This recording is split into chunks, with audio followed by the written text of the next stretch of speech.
Saya dan istri PNS di salah satu kota, mulai akhir tahun 2017. Saat ini saya dalam proses digugat cerai oleh istri saya. Dengan alasan saya suka ngamuk, suka menyalahkan, suka menyudutkan istri. Padahal karena anak kami yang autis, umur 7 tahun, dan belum bisa bicara. Jadi menurut suaminya ini, istrinya menggugat cerai dengan alasan suaminya suka marah-marah. Padahal alasan lebih tepatnya nggak sanggup ngurus anak. Sehingga jangankan bertengkar, ngobrol lama aja sama istri jarang. Karena biasanya setelah pulang dari kantor, anak kami sangat nempel sama ibunya. Hal ini karena dari anak lahir sampai umur 5 tahun saya masih bekerja di luar kota. Pulang kadang 1 bulan sekali atau seminggu sekali ketika akhir pekan. Lebaran pun saya tidak bisa pulang lama karena saya bekerja sebagai salah satu petugas di pelabuhan. Sekarang saya hanya bisa bertemu anak saya 1 minggu sekali, pintu pagar selalu digembok. Istri diajak bertemu juga tidak mau. Selalu sengaja menghindar kalau waktunya saya berkunjung. Chat di WA juga hanya direspon kalau hanya terkait dengan kebutuhan anak kami. Ustadz, bagaimana saya melanjutkan hubungan saya ini? Teman-teman yang dirahmati Allah Subhanahu wa Ta'ala, dulu di masa tabi'in itu ada sebuah cerita. Seorang laki-laki namanya Abdullah Al-Quraisy. Abdullah Al-Quraisy ini adalah seorang suami, seorang laki-laki yang punya istri sangat pemarah. Dia punya pasangan sangat pemarah. Setiap hari kerjanya marah-marah. Kalau istrinya nggak marah, berarti istrinya lagi sakit parah. Karena normalnya dia selalu marah-marah. Suaminya itu dimarahin, dijelek-jelekin, dihina, dicela di depan orang banyak, bahkan sesekali disakiti secara fisik dengan dipukul atau dilempari dengan barang-barang tertentu. Pokoknya Abdullah Al-Quraisy ini punya seorang istri yang durhaka, yang akhlaknya tuh jelek banget. Bertahun-tahun Abdullah Al-Quraisy ini sabar. Dia nggak pernah ngeluh, dia nggak pernah membalas, apalagi sampai menceraikan istrinya. Dia nggak tega banget. Dia kasihan sama istrinya. Walaupun dia sedih, dia kecewa, dia sakit hati, tapi dia nggak tega. Dia kasihan. Dia hanya ngebayangin kalau diceraikan istrinya ini gimana nanti, siapa yang menafkahi. Dan adakah laki-laki yang mau memiliki istri kayak gini? Makanya dia nggak tega untuk menceraikan. Bertahun-tahun dia sabar. Sampai satu hari dia udah nggak tahan lagi, karena mungkin ini puncaknya. Mungkin ini istrinya kali ini marahnya luar biasa. Sampai akhirnya Abdullah Al-Quraisy udah gak tahan dengan istrinya. Dia pun pergi dari rumah. Dia pergi dari rumah untuk menenangkan diri dan menguatkan hati untuk memutuskan apakah bertahan atau menceraikan istrinya. Untuk sampai kepada keputusan itu dia perlu menyendiri. Dia perlu memikirkan matang-matang. Dia perlu berdoa kepada Allah. Akhirnya dia pergi dari rumah. Dia masuk ke sebuah masjid kecil yang ada di pinggir kota. Dia berniat untuk itikaf di masjid itu. Ketika dia masuk ke dalam masjid tersebut, dia melihat ada 2 orang laki-laki di dalam masjid itu juga sedang beritikaf, tapi mereka musafir. Jadi pada masa dulu masjid itu terbuka 24 jam. Dan banyak sekali musafir yang singgah dan istirahat di masjid. Jadi masjid bisa jadi seperti semacam guest house. Dia masuk ke masjid itu. Dia mendapati ada 2 laki-laki sedang itikaf juga di sana. Sedang berzikir, sholat, ibadah. Maka Abdullah Al-Quraisy ikut ibadah di situ. Pada hari Senin, waktu itu mereka berpuasa. Pas sore hari menjelang waktu berbuka, 2 orang laki-laki tadi berbicara. Salah satunya bertanya, kita makan apa ya nanti berbuka? Kata temannya, saya nggak bawa makanan, persediaan makanan saya sudah habis. Kalau gitu kita berdoa aja kepada Allah agar Allah mendatangkan untuk kita makanan. Karena mereka musafir, nggak kenal siapa-siapa, akhirnya mereka berdoa kepada Allah. Setelah berdoa, tiba-tiba datanglah makanan pemberian dari tetangga masjid. 1 porsi makanan yang kemudian mereka bagi bertiga, mereka makan. Mereka kenalan, mereka bagi makanan itu, mereka makan. Lalu hari kedua berlalu, mereka juga seperti itu. Kemudian pas sore hari mereka lapar, malam hari mereka lapar, mereka berdoa, ya Allah, kami lapar belum makan seharian. Akhirnya datang lagi tetangga memberi mereka makanan 1 porsi untuk dibagi bertiga. Hari ketiga, 2 orang laki-laki tadi bilang, ini adalah giliran kamu yang berdoa kepada Abdullah Al-Quraisy. Berdoalah supaya Allah memberikan kita makanan. Di malam hari, ketika mereka udah lapar banget, Abdullah Al-Quraisy berdoa, ya Allah, beri saya makanan, beri kami makanan. Sehingga akhirnya setelah Abdullah Al-Quraisy berdoa, tiba-tiba banyak orang datang ke masjid memberi makanan. Satu persatu datang, ini makanan untuk kalian. Datang orang kedua, orang ketiga, orang keempat, terus datang memberi mereka makanan. Sampai akhirnya makanannya berlimpah. 2 laki-laki yang pertama tadi kaget, loh, banyak sekali makanan. Siapa orang yang soleh ini ketika dia berdoa sampai Allah memberikan rezeki yang sangat berlimpah? Akhirnya karena makanannya kebanyakan, mereka bagi-bagi lagi ke tetangga. Di malam hari, ketika mereka, keesokan hari ketika mereka udah selesai sholat subuh, mereka bertanya kepada Abdullah Al-Quraisy, ya Fulan,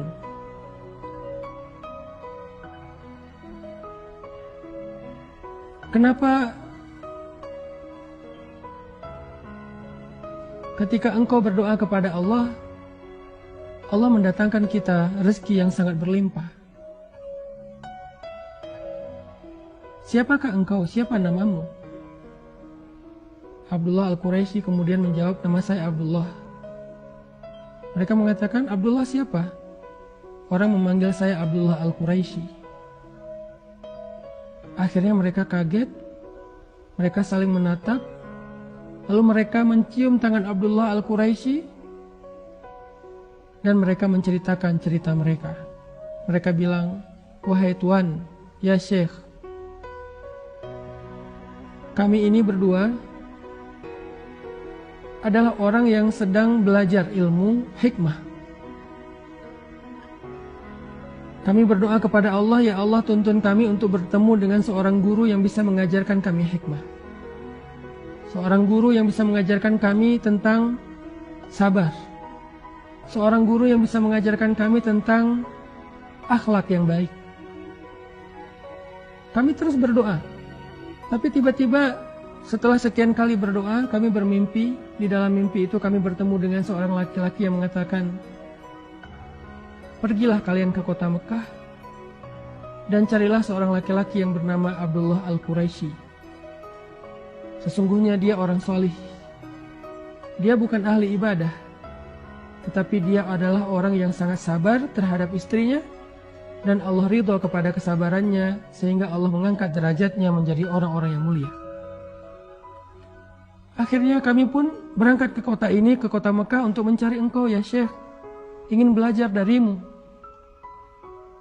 Mimpi saya dengan mimpi saudara saya ini sama. Kami disuruh untuk belajar kepada seorang laki-laki bernama Abdullah Al-Quraisy yang disebut sebagai seorang laki-laki penyabar terhadap istrinya. Apakah Anda yang dimaksud dalam mimpi kami? Abdullah Al-Quraisy kemudian menangis. Dia merasa bahwa dia mendapatkan jawaban yang dia cari. Ketika dia hampir berputus asa terhadap istrinya, dia mendapatkan jawaban yang dia cari. Sehingga dia pulang ke rumahnya dalam keadaan gembira, dalam keadaan semangat. Dia pulang ke rumahnya mencari istrinya. Ya fulana, ya fulana, ya zaujati, ya zaujati, di mana istriku, di mana istriku? Dia mencari istrinya. Setelah beberapa hari dia tinggalkan, Ketika dia datang ke rumah, sampai di rumahnya dia melihat banyak orang berkerumun di rumahnya. Dia masuk ke dalam rumahnya, dia bertanya di mana istri saya, semua orang diam. Ketika dia sampai di dalam rumahnya, dia melihat istrinya sudah wafat. Menangis Abdullah Al-Quraisy mengetahui istrinya sudah wafat. Padahal tadi dia meninggalkan istrinya karena udah gak kuat dengan omelan istrinya. Hampir berputus asa dan ingin menceraikan istrinya. Tetapi setelah dia tahu hikmah dari kesabarannya, dia merasa beruntung punya istri yang suka ngomel, istri yang pemarah. Tetapi setelah dia sampai di rumah, dia baru tahu ternyata istrinya sudah wafat. Apa hikmah dari cerita ini, teman-teman? Hikmah dari cerita ini adalah kadang kita melihat pasangan kita yang penuh dengan kekurangan itu sebagai sebuah musibah. Kadang kita melihat anak kita yang punya masalah, kekurangan seperti di sini tadi ada kasus anaknya autis dan seterusnya, itu sebagai sebuah musibah. Sehingga kita mengeluhkan apa yang sudah Allah titipkan kepada kita. Mengeluhkan pasangan, mengeluhkan anak, mengeluhkan mertua, mengeluhkan orang tua, mengeluhkan keluarga.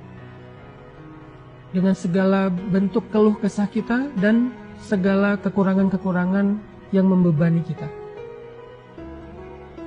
Tapi kita nggak pernah tahu. Karena bisa jadi justru Allah Subhanahu wa Ta'ala mendatangkan kepada kita selama ini banyak kebaikan justru lewat kesabaran kita terhadap keluarga kita.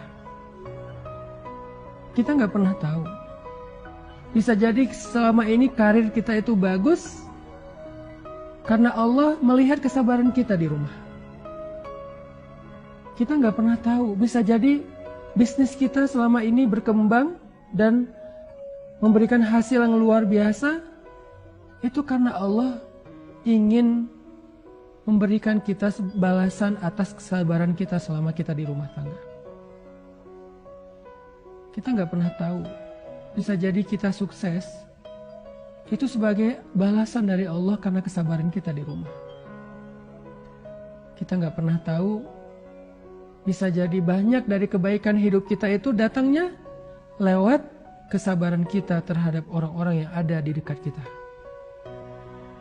Sehingga ketika kita lari dari masalah itu, ketika kita lari berputus asa dari ujian itu, mencoba untuk mencari sesuatu yang lebih nyaman, bisa jadi Allah juga akan mencabut keberkahan dan kebaikan yang selama ini Allah berikan kepada kita.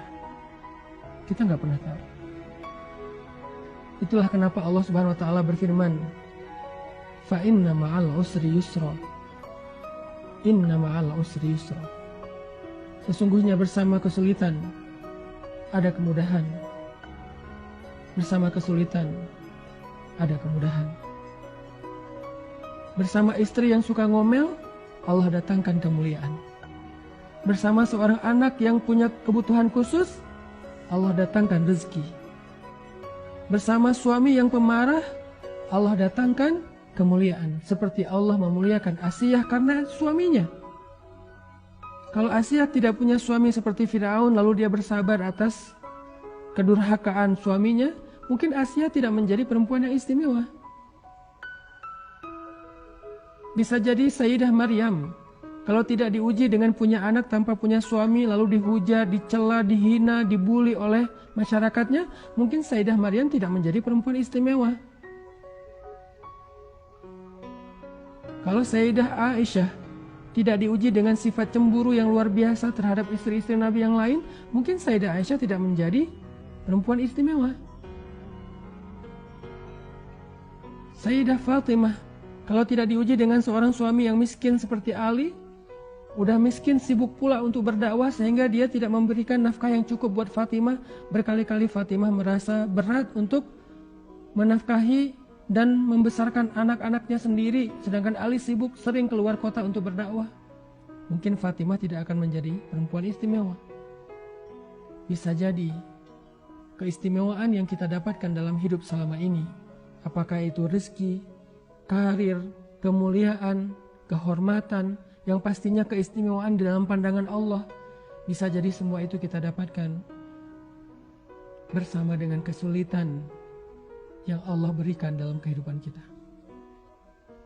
Bisa jadi semua kebaikan hidup yang selama ini kita rasakan datangnya melalui ujian-ujian yang selama ini kita rasakan. Fa inna ma'al usri yusra. Inna ma'al usri yusra. Makanya belajar dari Abdullah Al-Quraisy, bersabarlah terhadap pasangan kita. Teruslah meminta kepada Allah agar Allah memberinya petunjuk, agar Allah memberinya hidayah. Bersabarlah terhadap anak kita. Jangan berputus asa, karena Allah yang maha menyembuhkan, Allah yang maha memberikan petunjuk, Allah yang maha mengubah segala sesuatu. Kun fayakun. Jangan berputus asa. Lihatlah di sekeliling kita. Bukankah nikmat yang Allah berikan kepada kita lebih besar daripada ujian? Sehingga ketika Nabi merasa sedih karena kehilangan putra kesayangannya, Allah Subhanahu wa ta'ala berfirman, Inna a'tainakal kautsar. Al-Kautsar, nikmat yang sangat banyak.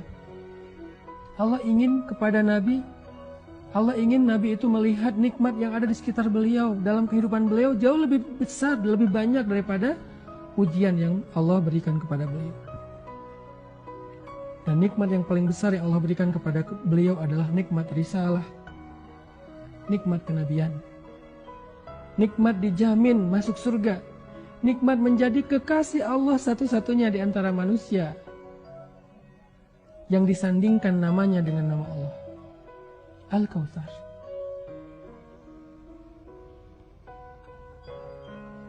Maka cobalah kita lihat di sekeliling kita, dalam kehidupan kita. Bukankah selama ini kita mendapatkan banyak kebaikan dari Allah? Lalu coba tanya ke hati kita, kebaikan yang kita dapatkan itu karena alasan apa Allah berikan kepada kita? Ibadah kita sedikit, kenapa Allah berikan kita kebaikan? Dosa-dosa kita banyak, dosa-dosa kita di masa lalu berlimpah, kenapa Allah masih kasih kita kebaikan? Apa alasan Allah ngasih kita kebaikan selama ini dalam hidup? Coba kita tanya.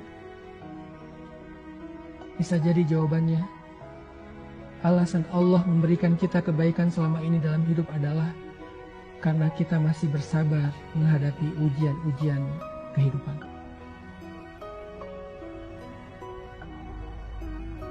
Begitu kita berputus asa, lari dari ujian itu, bisa jadi di waktu yang sama Allah juga akan mencabut satu persatu dari kebaikan hidup kita.